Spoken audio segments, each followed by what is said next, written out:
Good morning, everybody. So I'm Ashley from WGSN, which is a trend forecasting agency. And we do a lot of research into consumers, consumer emotions, consumer behaviors, consumer habits. And I will take you through a few ideas that are interesting and impacting sustainability at the moment. So I think this is an overarching theme for everything that we've seen at the moment, and not just for the fashion industry. But we're really entering an era of polarized consumption. And there's a lot of different factors that are impacting this. We can all probably feel some of these sentiments, but there's what we call a polycrisis era. So we're looking at the cost of living crisis, kind of the climate crisis, so many different elements that are impacting our emotions, how we buy, how we consume. And this is really impacting consumers on a very short timeline. So we see kind of 12 months, people's behaviors are changing so quickly. So what we obviously look at the future, and looking at 2026, this is really an opportunity in a year for redirection. When we look at consumers, and I think a lot of brands and companies do research on consumers, but WGSN looks at it from an emotional sentiment standpoint. So these are emotions that we're seeing and tracking across Gen Z, Millennial, Gen X, Boomer consumers that's really influencing how they buy and what they buy. So what we're seeing is a shift towards the impartialist.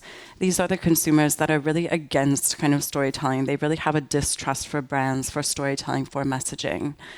The autonomous are another consumer group that are really taking things into their own hands. So they're kind of challenging what's expected of them, challenging societal norms, and opting for a new redirection. The gleamers here, they are the consumers that are really being challenged by the bleakness of the world, by things like the climate crisis, and are really looking for joy and for fulfillment in different experiences. And what I imagine Anne is one of these, the synergist. It's really around kind of the optimism for technology, the optimism for the world, and people that are taking things into their own hands to kind of create a better environment for all. So looking at these consumer profiles and how they impact sustainability and innovation, there's three key shifts and catalysts that I wanted to talk about. The first is around behavior and shopping behaviors towards the fashion industry. The second around trending tensions and kind of how people are responding to the trend environment, to micro trends. And the third is really this idea of expectations and where the responsibility lies in the consumers and the brands, and how there's a shifting nature towards that. So when we look at behavior, it's a huge impact, and essentially sustainability starts a lot with the consumer and kind of the decisions that they make. But what's almost a scary stat is 96% of UK citizens don't believe or feel like they're unable to make eco-conscious purchases. And that's very hard, because you look at kind of why is that? Is that they don't have access? Is that they don't have the financial means? Kind of where does that stem from? And what this causes is what's kind of psychologists are calling a moral injury. And this is said to be a new epidemic that's impacting consumers. And it's really the result of the say-do gap.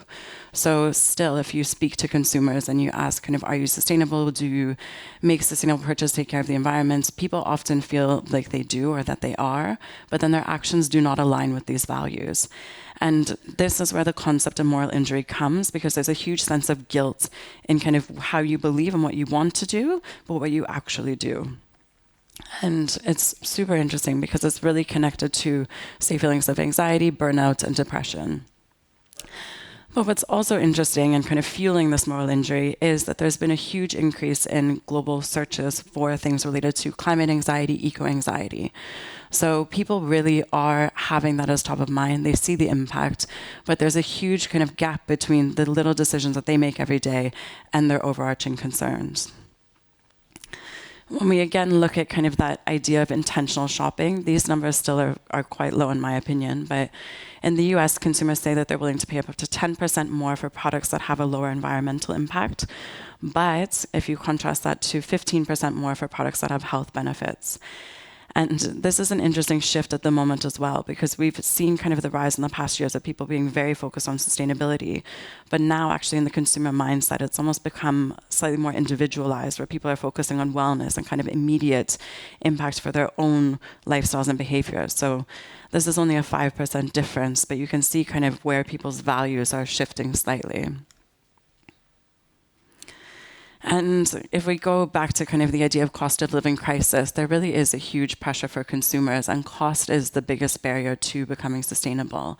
And that's something that's part of a lot of the conversations that we're talking about here at Metamorphosis of Change, of how can you make sustainability and make eco-conscious goods more accessible from a cost perspective.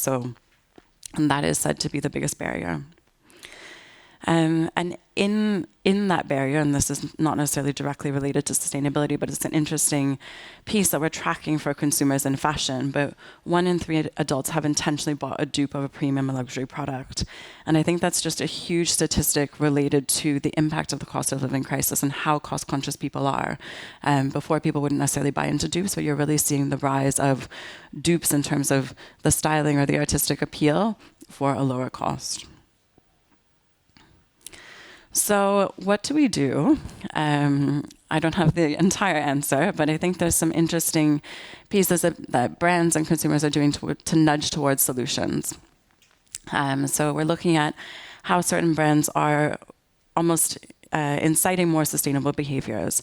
And what's interesting, kind of if you look at platforms like eBay or Vinted, they're seeing a change in about 65% of consumers buying less, but buying higher priced goods for long term.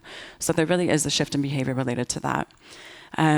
This is an example, obviously, mass retailer, but H&M has changed the price of their returns. And you see a lot of brands kind of almost de-incentivizing returns, which is changing that kind of overconsumption. People are being more mindful of what they buy and when. The second piece that I want to talk about is trending tensions. And this is a conversation that's really important of the moment. In the past couple of years, especially with TikTok, you saw the rise and fall of micro trends. And working in trend forecasting, it's quite stressful because you're looking at how quickly things change and the catalyst of how brands are reacting to that and jumping on those trends. And that in itself has really created overconsumption. But what we're seeing now lately is before, where micro trends were a way to kind of be part of a community and be part of a collective, to kind of have that identification point, there really is something, particularly younger generations are craving that individuality and stepping away from jumping or just being so reactive to the trend cycle. And there's a lot of fatigue around that. So kind of the biggest driver here is that decline of romantic consumerism. And this is something that we saw a lot. I mean, COVID was quite a long time ago, but we did see a lot of revenge spending. And this is almost the contradiction to revenge spending. So people are really stepping away from this idea of romantic consumerism, really waking up to the idea that buying something really doesn't provide fulfillment. And you can see that in how people are reacting towards sales and consumption and just their buying patterns. So what we see in the trend tension, and this is very visible with a lot of data on social platforms, but that decline in kind of the full curve of the highs and lows of trends, you see them kind of being slower to rise and lasting for a long time. However, people obviously still are buying into trends. And again, you can see that just in terms of consumption and the volume of consumption. This is just, again, from the US, but it's a picture of how credit card debt has risen to the highest point ever this year. So there's a challenge to really counteract that, but we still do see the high spending. And when we look at sales, I mean, Black Friday and kind of Singles Day, all of those kind of high consumer moments, we see a lot of consumers actually rejecting those moments and kind of turning away from the sales to be more conscious in their production. And this is a quote from a recent piece, but I thought it was really interesting and kind of speaks to the time. I mean, we saw a lot of consumers buying into experiences and kind of valuing the community, but we really do think there is a waking up of consumers towards what does buying things mean for me and what does that emotion create? And really there is that realization that buying a single item won't unlock a new lifestyle. You won't be kind of living in a different way for buying a certain piece. You have to be really conscious about what you want to buy and how it's going to add to your life. And I think that's really a point of positivity for consumers from a psychological standpoint. So when we look at how we kind of counteract the tensions, and a natural evolution of this is really what is the value. If you looked at sustainable goods before, kind of it was the fact that it was sustainable that people bought it, but no longer. It needs to be obviously adding value on multiple different levels. So we do see this idea of consumers really buying into this idea of fulfillment, which is longer term than the peak of dopamine that happiness provides. What can they buy into that provides fulfillment on a longer term? And that's really kind of the decision-making point for value. This last piece, I think, is a huge challenge, and I think it will feed into a lot of the panels today. But what we're really seeing is an offset of expectations. And there's a huge shift where consumers felt purely responsible for their sustainable decisions, and now that expectation has almost completely been put on brands and corporations. So 60% of global consumers expect CEOs to address these challenges, and not just the ones in their business. So it's almost very much the corporates are responsible. And what's driven this is this idea of the great exhaustion. And I'm sure all of us can feel this. But we saw kind of things like the great resignation. But now we're seeing this trend towards the great exhaustion. And people are just very exhausted of trying so hard to make all these decisions. There's, as we talked about, economic impact, environmental impact, so many different factors that are just contributing to a sense of burnout, anxiety, depression amongst so many consumers to lead to this sense of exhaustion. And I find this concept quite interesting, but coined in the late 1960s, it was this idea of mean world syndrome. And it's this idea that you see constant negative messages, constant kind of crises, moments, challenges, and that really impacts your perception of what's possible in this world and kind of how the role and the impact that you have as an individual.